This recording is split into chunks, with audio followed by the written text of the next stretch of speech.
Hi, I'm Tom Elliott with another market report from here at 3AW for Hodges Real Estate.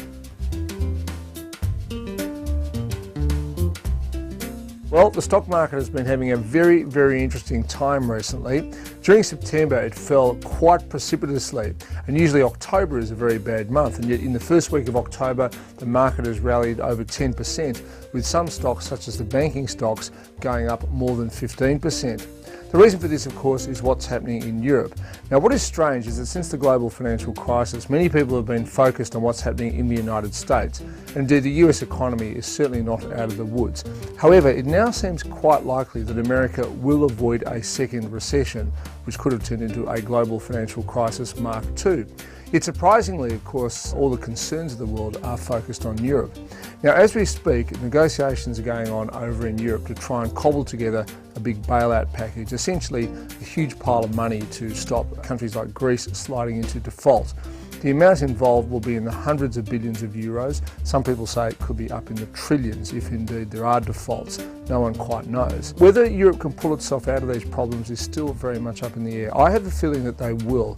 Some commentators have suggested that the Eurozone could fall apart, and indeed the European common currency, that is the euro, could also fall apart. I don't think this will happen, and the reason is simple.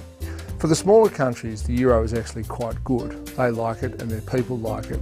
Were they to re-adopt their old currencies, for example, if Greece took on the drachma, it would become instantly bankrupt because its debts would be denominated in euros, and of course the drachma wouldn't be worth anything. The other risk in some people's minds is that the wealthier countries in Europe, Germany for example, might themselves decide to leave the eurozone.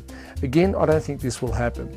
Even though Germany could relaunch the Deutschmark, its old currency, and that would prove to be very popular on the world stage, Germany does very well having a weak euro as its currency. One of the reasons the German industry is going so well is precisely because they're very competitive in an export sense. So overall, I think the Europeans are going to cobble together some sort of solution. So what does that mean for us here in Australia, and in particular for property investors? Well, clearly if we avoid a global financial crisis Mark II, that would be a good thing. Anybody who remembers what the dark days of 2008 and 2009 were like would know that we do not want to repeat that experience. Secondly, however, is of course the impact on the Australian dollar. Now, the Australian dollar has been up and down like a yo-yo recently. Although it has retested parity again in the last few days, my sense is that the A-dollar will probably soon start to trend down. And I don't like normally making forecasts about currencies, but I will in this case.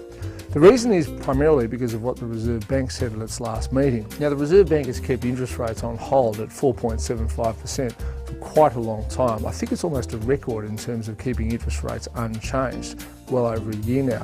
What has changed, however, is the Reserve Bank's language after its last meeting early this month. Now, the Reserve Bank has said that its inflation expectations for 2012 and 2013 have moderated. Previously, the RBA kept saying how it expected inflation to go up. Now it's saying inflation will probably stay within the 2 to 3% band range that the Reserve Bank is comfortable with. This to me says that the RBA will soon start cutting rates. I know I've said it before.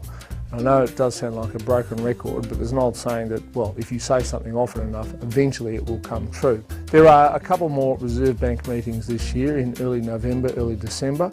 I reckon we'll see a 25 basis point cut in one of those two meetings. Clearly it's more likely to happen in December than November. And then I think in early 2012 we'll see another cut. So official interest rates, in my view, in the next few months fall from 4.75% down 0.5% to 4.25%.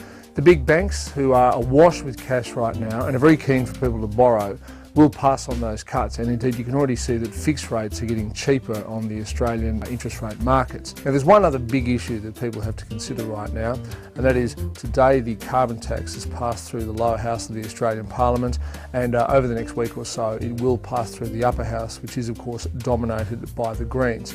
So the carbon tax turns from being something that people talk about, write about, pontificate about, speculate about, into something that will now become part of the law of Australia.